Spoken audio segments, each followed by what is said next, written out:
इस मूवी के स्टार्ट में 1991 में हमें दिखाया जाता है कि बकी बार्न्स हाइड्रा के बेस में है, जहां पर उसके ब्रेन को वॉश किया जा रहा है। विंटर सोल्जर और बकी बार्न्स एक ही हैं, यानी कि विंटर सोल्जर का नाम ही बकी बार्न्स है। दरअसल उसको एक काम के लिए तैयार किया जा रहा था। उसका ब्रेन वॉश करने के बाद उसको एक मिशन पर भेजा जाता है, जहां पर हमें दिखाया जाता है कि बकी बार्न्स एक गाड़ी का पीछा करता है और उसका एक्सीडेंट करवा देता है और उस गाड़ी की डिग्गी से वो एक सीरम लेकर वहां से निकल जाता है। ये एक सुपर सीरम सोल्जर है। जिस गाड़ी का उसने एक्सीडेंट किया था, ये गाड़ी दरअसल आयरन मैन के पेरेंट्स की थी, यानी कि टोनी स्टार्क के पेरेंट्स की। और इस एक्सीडेंट में अब आयरन मैन के पेरेंट्स मर जाते हैं। इसके बाद इस मूवी की कहानी शिफ्ट होती है प्रेजेंट में, जहां पर हमें कैप्टन अमेरिका और उसके कुछ साथी दिखाए जाते हैं। ये सब के सब नाइजीरिया के लैब में हैं। वहां पर एक सोल्जर को, जिसका ब्रेन बिल्कुल बकी बार्न्स की तरह वॉश किया गया है, उसको एक बायोलॉजिकल वेपन चुराने से रोक रहे होते हैं। कैप्टन अमेरिका के साथ उसकी पूरी टीम भी थी। अब उसकी पूरी टीम उन लोगों को एक एक कर मार देते हैं। अब वो एक सिर्फ सुपर सोल्जर बचता है और उसके सामने कैप्टन अमेरिका था। अब कैप्टन अमेरिका और सुपर सोल्जर के दरमियान में फाइट होती है। वहाँ पर उस फाइट के दौरान सुपर सोल्जर एक बॉम्ब को एक्टिव कर देता है जो उसकी बॉडी में था और तभी वहाँ पर ब्लास्ट होता है। इससे पहले कैप्टन अमेरिका को वहाँ पर कोई चोट पहुँचती, वहाँ पर वांडा अपनी पावर से उस सुपर सोल्जर को एक बिल्डिंग में फेंक देती है। वहाँ पर उस ब्लास्ट की वजह से बहुत सारे मासूम लोगों की जान चली जाती है। हालांकि वांडा ने वहाँ पर जानबूझकर नहीं किया था, लेकिन अब उसको इस बात का बहुत ज्यादा दुख था। कैप्टन अमेरिका उसके पास जाते हैं। वो कहते हैं कि ये हम दोनों की गलती है और हमारे काम में ऐसा होता रहता है और अगर हम इस बारे में ज्यादा सोचेंगे तो कभी भी अपना काम नहीं कर पाएंगे। अब हमें दिखाया जाता है इवेंजर्स की एक मीटिंग होती है। यहाँ पर मीटिंग के हेड इवेंजर्स को बताते हैं कि इवेंजर्स ने आज तक जितने भी मिशन किए हैं, उन्होंने हालांकि दुश्मन को मात दी है, लेकिन इस काम में उन्होंने कई मासूम लोगों की जान भी ली है। और तुम सब इवेंजर्स मेरी नजर में एक खतरा हो। तुम बगैर परमिशन के किसी न किसी कंट्री में चले जाते हो और वहाँ पर जाकर तोड़फोड़ करते हो, जिससे कई मासूम लोगों की जान चली जाती है। लेकिन अब ऐसा नहीं होगा। मेरे पास इस बात का एक हल है। वो वहाँ पर सबको एक एग्रीमेंट देता है जिसका नाम है सोकोविया एकॉर्ड्स और इसमें इस बात को लिखा हुआ था कि इवेंजर्स अपनी मर्जी से कहीं भी किसी भी कंट्री में नहीं जा सकते और वो अब एक प्राइवेट ऑर्गेनाइजेशन नहीं रहेगी, बल्कि वो लोग अब एक यूएन के अंडर काम करेंगे। जैसे ही यूएन उनको ऑर्डर देगी तभी वो काम करेंगे। और यहाँ पर हम आयरन मैन यानी कि टोनी स्टार्क को भी देखते हैं, जो इस बात पर एग्री होता है, क्योंकि वो इस बात को जानता था कि उनकी फाइट के दौरान बहुत ज्यादा मासूम लोगों की जाने जाती हैं। यहाँ पर टोनी स्टार्क अपने पहले मिशन को याद कर रहा था कि जिस मिशन की वजह से बहुत ज्यादा बर्बादी हुई थी, तो यहाँ पर वो सबका जिम्मेदार अपने आप को कह रहा था। इसलिए वो सोकोविया एकॉर्ड्स के एग्रीमेंट पर तैयार था। लेकिन यहाँ पर कैप्टन अमेरिका इस एग्रीमेंट पर साइन नहीं करना चाहते थे, क्योंकि उसको गवर्नमेंट पर बिल्कुल भी भरोसा नहीं था। वो अपने आप पर ज्यादा बिलीव करता था। इस वजह से कैप्टन अमेरिका अब सोकोविया एकॉर्ड्स पर साइन करने से इनकार कर देता है और इस तरह से हम देखते हैं कि इवेंजर्स दो टीम में बट जाते हैं। एक टीम थी टोनी स्टार्क की, जो सोकोविया एकॉर्ड्स पर साइन करना चाहते हैं, यूएन के अंडर काम करना चाहते हैं, और दूसरी टीम थी कैप्टन अमेरिका की, जो किसी के भी अंडर काम नहीं करना चाहती थी। वो अपने फैसले और अपनी लड़ाई को खुद तय करना चाहते थे। इसके बाद हमें जीमो नाम का एक आदमी दिखाया जाता है, जो सोकोविया में पहले कर्नल था, जहाँ पर एवेंजर्स और अल्ट्रॉन्स की लड़ाई में कई मासूम लोगों की जान गई थी। पर अब वो एक टेररिस्ट बन चुका था और वो किसी भी कीमत पर एवेंजर से बदला लेना चाहता था। अब वो हाइड्रा के एक हैंडलर के पास जाता है। वहाँ पर जाकर वो हाइड्रा की वो खुफिया नोटबुक को हासिल कर लेता है, जिसमें हाइड्रा के सुपर सोल्जर्स के बहुत सारे सीक्रेट्स थे। उस बुक में ऐसे वर्ड्स को लिखा गया था जिनको बोलने के बाद हाइड्रा के सुपर सोल्जर से कोई भी काम करवाया जा सकता था। इसके बाद हमें वकांडा के किंग को दिखाया जाता है, जो टोनी स्टार्क से मिलकर बहुत ज्यादा खुश होते हैं कि उन्होंने एग्रीमेंट पर साइन कर दिया। तभी वहाँ पर एक बॉम्ब ब्लास्ट होता है, जिसमें वकांडा के किंग की डेथ हो जाती है। किंग तचाला उनकी डेथ से पूरी तरह टूट जाता है, यानी कि ब्लैक पैंथर जिसको हम जानते हैं। जब वो लोग सीसीटीवी फुटेज को चेक करते हैं तो उसमें दिखाया जाता है कि जिस आदमी ने बॉम्ब ब्लास्ट किया था उसकी शक्ल बिल्कुल बकी बार्न्स से मिलती है। इसीलिए अब ब्लैक पैंथर किसी भी तरह बकी बार्न्स को खत्म करना चाहता था।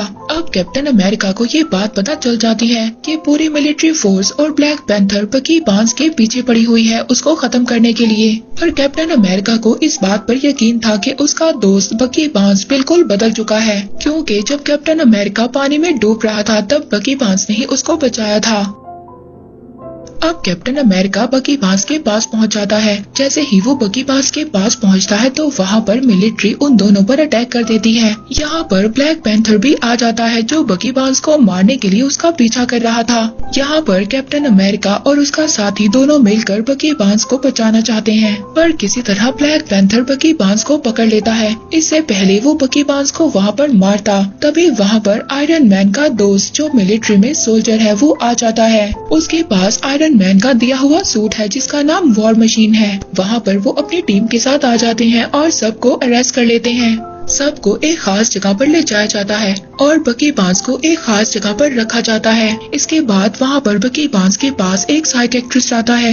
ये साइकियाट्रिस्ट कोई और नहीं बल्कि ज़ीमो है, जिसने हाइड्रा की वो सीक्रेट बुक को हासिल कर लिया था, जिस नोटबुक में वो कोड वर्ड्स हैं। उन वर्ड्स को बोलने के बाद हाइड्रा के सुपर सोल्जर को अपने काबू में लिया जा सकता है। और जब ज़ीमो वहाँ पर उन वर्ड्स को बोलता है तो बकी बार्न्स का दिमाग पूरी तरह से घूम जाता है। अब वो पूरी तरह से ज़ीमो के कंट्रोल में था। तभी यहाँ पर कैप्टन अमेरिका और उसका साथी भी आ जाता है। ये यहाँ पर बकी बार्न्स के सामने टिक नहीं पाते क्योंकि इनके वेपन्स को ले लिया गया था। यहीं पर आयरन मैन भी था, लेकिन उसके पास उसका सूट नहीं था। वो UN की बिना परमिशन के अपना सूट नहीं पहन सकता था क्योंकि आयरन मैन ने एग्रीमेंट को साइन किया था। लेकिन फिर भी उसके पास आयरन मैन का हैंड होता है जिससे वो बकी बार्न्स पर अटैक करता है, पर अपने सिर्फ हैंड से वो बकी बार्न्स को नहीं हरा सकता था। इसके बाद बकी बार्न्स टेरेस पर जाता है। वो एक हेलीकॉप्टर को लेकर वहाँ से जा रहा था। तभी वहाँ पर कैप्टन अमेरिका आ जाता है। वो इसके हेलीकॉप्टर को पकड़ लेता है और ये दोनों पानी में गिर जाते हैं। अब बकी बार्न्स यहाँ पर बेहोश हो जाता है। कैप्टन अमेरिका उसको उठाकर अपने साथ ले जाता है और जब बकी बार्न्स को होश आता है तो वो पहले की तरह नॉर्मल हो जाता है। तो वो यहाँ पर कैप्टन अमेरिका को बताता है कि हाइड्रा का प्रोग्राम आज भी मेरे दिमाग में है। उस आदमी ने मेरे सामने उन वर्ड्स को पढ़ा जिसे सुनने के बाद मेरी विंटर सोल्जर वाली पर्सनालिटी एक्टिव हो गई। वो साइबेरिया के बारे में जानना चाहता था। साइबेरिया हाइड्रा का एक बहुत ही खुफिया कैंप था और यहीं से इस मूवी की स्टोरी 1991 में जाती है। हम यहाँ पर फ्लैशबैक को देखते हैं। जब बकी बार्न्स पूरी तरह से हाइड्रा के कंट्रोल में था, उस वक्त उसने टोनी स्टार्क यानी कि आयरन मैन के पेरेंट्स की गाड़ी पर अटैक किया था और उस एक्सीडेंट में आयरन मैन के पेरेंट्स मर चुके थे। बकी बार्न्स ने उस गाड़ी से उस सुपर सोल्जर सीरम को भी चुरा लिया था। इस सीरम से हाइड्रा बहुत ज्यादा सुपर सोल्जर्स को बनाती है जो बकी बार्न्स से भी बहुत ज्यादा पावरफुल है और ये लोग आज भी साइबेरिया के एक खुफिया कैंप में हैं और इनका भी मेरी तरह से पूरा ब्रेन वॉश है और ज़ीमो इन लोगों का इस्तेमाल करना चाहता है। और अब ज़ीमो उस खुफिया कैंप की तरफ निकल चुका है। अब उसको रोकने के लिए कैप्टन अमेरिका एवेंजर्स की एक टीम बनाता है। वहीं पर दूसरी तरफ हम उनके मीटिंग के हेड को देखते हैं जो टोनी स्टार्क को कह रहा था कि बकी बार्न्स की वजह से बहुत ज्यादा मासूम लोग मारे गए हैं और हमें जल्दी बकी बार्न्स चाहिए। अब टोनी स्टार्क को देखते हैं जो स्पाइडरमैन के घर जाता है। वो स्पाइडरमैन को अपनी टीम में शामिल होने का कहता है और वहीं पर वो स्पाइडरमैन को एक नया सूट भी ऑफर करता है। और अब टोनी स्टार्क यानी कि आयरन मैन की टीम में स्पाइडरमैन, ब्लैक पैंथर और बहुत सारे इवेंजर्स हैं और अब इस तरह से इवेंजर्स की टीम अलग अलग हिस्सों में बढ़ चुकी है। अब ये दोनों टीम्स एक दूसरे के आमने सामने होती हैं। इन दोनों टीम्स के दरमियान जबरदस्त फाइट होती है। उस फाइट के दौरान जैसे ही कैप्टन अमेरिका को चांस मिलता है वो बकी बार्न्स को लेकर एक हेलीकॉप्टर में हाइड्रा के बेस के लिए निकल जाता है ताकि वो वहां जाकर ज़ीमो को रोक सके। कैप्टन अमेरिका और बकी बार्न्स को पकड़ने के लिए आयरन मैन और जेम्स स्टोन उनके प्लेन की तरफ उड़ते हैं और उनके पीछे फैल्कन भी होता है। जेम्स स्टोन फैल्कन से कहता है कि उसको नीचे गिरा दो और जब जेम्स स्टोन विजन से अपनी रेस छोड़ता है तो फैल्कन वहाँ से हट जाता है और उन्हीं रेस की वजह से जेम्स स्टोन नीचे गिर जाता है, मगर वो उसको बचाने के लिए उसके पास पहुंचते वो जमीन पर गिर जाता है और जेम्स स्टोन बुरी तरह से इंजर्ड हो जाता है। आयरन मैन यहाँ पर ब्लैक विडो को बताता है कि जेम्स स्टोन की रीढ़ की हड्डी में बहुत बुरी चोट आई है आयरन मैन को यहाँ पर एक और इन्फॉर्मेशन भी मिलती है कि बकी बार्न्स से जो साइकियाट्रिस्ट मिलने आया था वो रियल नहीं था। उस आदमी का नाम जीमो था। जीमो ने असली साइकियाट्रिस्ट को मार दिया था और साइकियाट्रिस्ट की डेड बॉडी के पास उनको एक मास्क भी मिला था। ये मास्क किसी और का नहीं बल्कि बकी बार्न्स का था। आयरन मैन यहाँ पर समझ आता है कि बकी बार्न्स को फंसाया गया था। वकांडा के किंग जो ब्लैक पैंथर के फादर थे, उनको बकी बार्न्स ने नहीं बल्कि जीमो ने मारा था। अब यहाँ पर टोनी स्टार्क आयरन मैन को अपनी गलती का एहसास होता है। वो वहाँ पर कैप्टन अमेरिका के साथियों के पास जाता है जहाँ पर उनको कैद कर रखा हुआ था। वो फैल्कन के पास जाता है और उसे जीमो की सच्चाई के बारे में बताता है और साथ ही वो कहता है कि मुझे मेरी गलती का एहसास है, तुम मुझे बताओ कि कैप्टन अमेरिका कहाँ गया है। लेकिन यहाँ पर फैल्कन आयरन मैन को कहता है कि तुम्हें अकेले ही जाना होगा। वो ये नहीं चाहता था कि मिलिट्री की आर्मी भी उसके साथ जाए। इसके बाद टोनी स्टार्क हेलीकॉप्टर में बैठकर यहाँ से चला जाता है और जब वो हेलीकॉप्टर में बैठा होता है तो वो अपना आयरन मैन सूट पहन लेता है और वो साइबेरिया के लिए निकल जाता है। वहीं पर हम जीमो को देखते हैं जो साइबेरिया के उसी कैंप तक पहुँच गया था जहाँ पर बकी बार्न्स की तरह 5 और सुपर सोल्जर्स हैं। ये सब के सब स्लीपिंग चैम्बर के अंदर होते हैं। अब यहाँ पर आयरन मैन भी पहुँच जाता है जो बकी बार्न्स और कैप्टन अमेरिका से मिलता है। आयरन मैन यहाँ पर आकर कैप्टन अमेरिका से कहता है कि मैं तुम्हारा साथ देने के लिए यहाँ पर आया हूँ। अब ये लोग उस जगह पर जाते हैं जहाँ पर 5 स्लीपिंग चैम्बर्स हैं। यहाँ पर वो लोग देखते हैं कि उन 5 सुपर सोल्जर्स को किसी ने नींद में ही फायर कर मार दिया था। तभी इन्हें यहाँ पर जीमो की आवाज आती है जो एक बहुत ही मजबूत दरवाजे के पीछे था। जीमो यहाँ पर इनको बताता है कि इन 5 को मैंने ही मारा है। मेरा मकसद इन 5 को मारना नहीं था बल्कि मेरा मकसद तो ये था कि तुम सब लोग यहाँ पर आओ। तो कैप्टन अमेरिका जीमो से कहता है कि तुमने वकांडा के किंग को सिर्फ इसलिए मारा ताकि हम लोग यहाँ पर आ सकें। अब जैसे ही कैप्टन अमेरिका ये सब कुछ बोलता है तो वहाँ पर ब्लैक पैंथर भी मौजूद था जो ये सब कुछ सुन लेता है।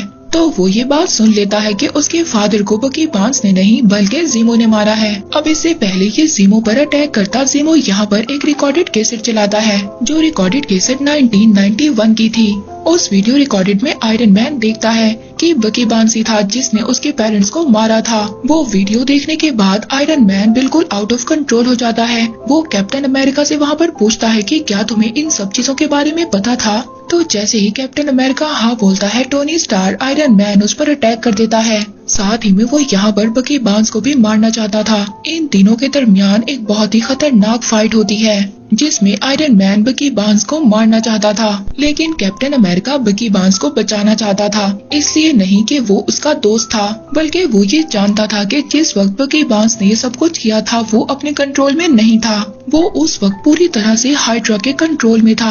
अब यहाँ पर इन तीनों के दरमियान एक बहुत ही खतरनाक फाइट होती है। बकी बार्न्स यहाँ पर आयरन मैन के सूट के आर्म रिएक्टर को पकड़ लेता है। तभी आयरन मैन की बॉडी से रेस निकलती हैं और वो रेस बकी बार्न्स की बाजू को अलग कर देती हैं जिसमें उसकी सारी पावर्स थी।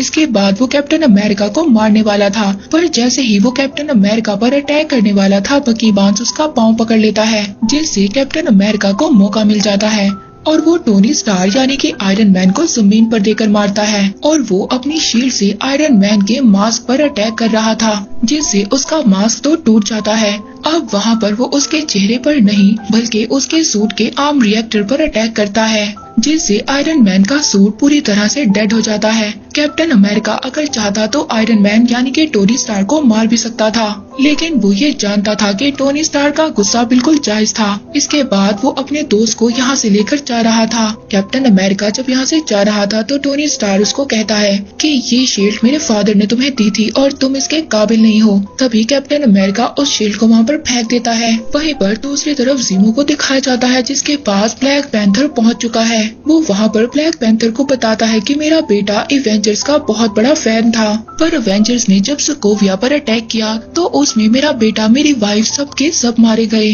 इसलिए मैं एवेंजर्स से बदला लेना चाहता था। मैं उनको आपस में लड़वाना चाहता था और वो काम मैंने पूरा कर दिया। तुम्हारे फादर एक अच्छे इंसान थे, इस बात का मुझे अफसोस है। और अब जीमो यहाँ पर अपने आप को शूट करना चाहता था मगर ब्लैक पैंथर उसको रोक लेता है और अथॉरिटीज के हवाले कर देता है। वहीं पर हमें टोनी स्टार्क को दिखाया जाता है उसके दोस्त के फाइट के दौरान पाँव बिल्कुल खराब हो चुके थे। उसके लिए एक्सओएस स्केलेटन पाँव बनवाता है जिसे पहनकर वो एक बार फिर से चल सकता है। मूवी के लास्ट में हमें वकांडा कंट्री दिखाया जाता है जहाँ पर बकी बार्न्स को एक स्लीप पिल्स में डाल दिया जाता है ताकि वो अपने ब्रेन को पूरी तरह से रिकवर कर सके और कभी भी कोई भी उसको अपने कंट्रोल में ना ले सके। पोस्ट क्रेडिट सीन में हमें स्पाइडरमैन दिखाया जाता है जिसको आयरन मैन की तरफ से एक गिफ्ट मिलता है जो कि एक वेब शूटर है। और इसी के साथ कैप्टन अमेरिका सिविल वॉर यहीं पर एंड हो जाती है।